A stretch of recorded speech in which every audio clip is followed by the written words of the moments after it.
Those were today's headlines. You're watching the news in English from Day News. I'm Lamia Achouche.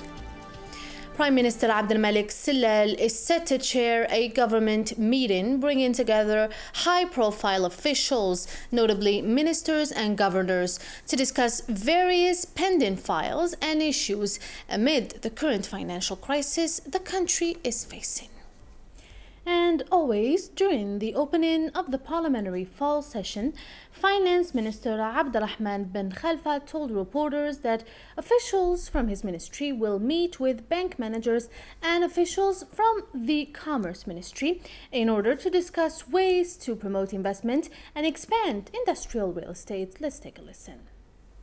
The National Agency of Housing Promotion, AADL, has registered some 7,000 subscribers of the 2001-2002 programs. The latter have been able to pick their housing units Saturday afternoon, the first day of the launch of the website dedicated to this process.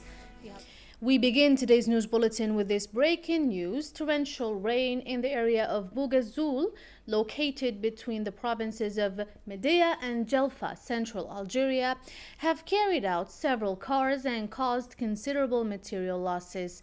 We'll have more info on this developing story, with more details in the upcoming news editions in their news. Do stay tuned. During a visit to the province of Medea in western Algeria to appoint an accredited regional bureau, the FCE president, business magnate Ali Haddad, expressed his utmost willingness to help the government move the national economy forward, as well as modernizing the various sectors of activity. Those were today's headlines. Thank you for joining us live at Day News with me, Lamia Achouche. The Minister of National Education, Nouria Ben Ghabrit, implicitly answered her critics and the bitter campaign raised against her due to the recent vernacular controversy, describing them as aggressive and ferocious. She argued that her school-oriented goal is to create a generation without any complex, as she put it. Mustafa Azouk has the details. The President of the Republic, Abdelaziz Bouteflika, addressed on Friday a message on the occasion of the commemoration of the 70th anniversary of the massacres of the 8th of May 1945. He recalled the horrendous massacres carried out by the French occupying forces on May 8th against the Algerian people, affirming that the horrific events constitute one of the most painful chapters in Algeria's history. To have more details about this, we have with us Mr. Pradeep Dakal, Director of the Institute for Humanity, Peace and Spirituality, in a phone call from Nepal. Mr. Dakal, thank you so much for joining us.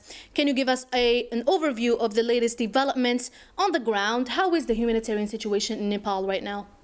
Mr. Dakal, yesterday Nepal's Prime Minister announced that the death toll could possibly reach the 10,000 mark, which is obviously a staggering number. Now, who is to blame for this large number? Can we say that the government is to blame in terms of the international building standards, or even in terms of the first response and rescue operations? Mr. Dakal, how about the international reactions to the crisis in Nepal? How would you evaluate them, keeping in mind that Algeria has donated or has given $1 million aid to Nepal? Yes, situation. Mr. Dakal, what about the future? Where does Nepal go from here? And how do you see the future for Nepal, especially that it's located in a sensitive geographical area, as it is located on several fault lines? So the likelihoods of another earthquake happening is very much high.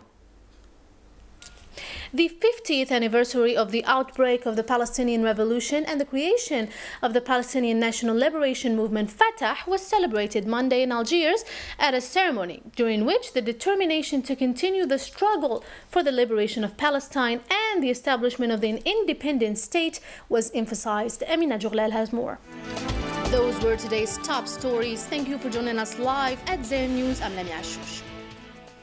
Abdelmoumen Khalifa's case that began Monday in the criminal court of Blida is the order of the day, as most Algerians are awaiting the outcomes of this controversial case.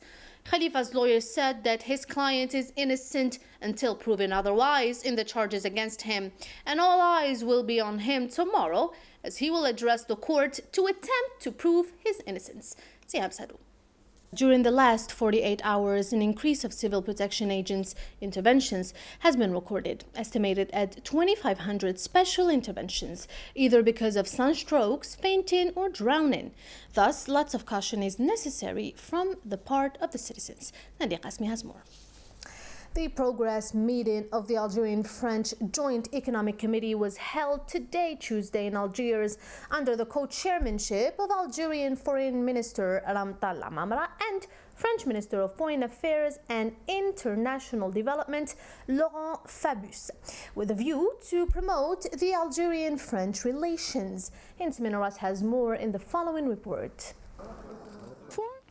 In addition to provoking fear and anxiety, today's strong earthquake which struck Algiers province has prompted scores of residents of the old district of the Kasbah to stage a street protest outside the town hall in downtown Algiers to demand the allotment of new social housing units, arguing that their legitimate grievances have been ignored for a long time by the local authorities. Mohammed Barazwan reports.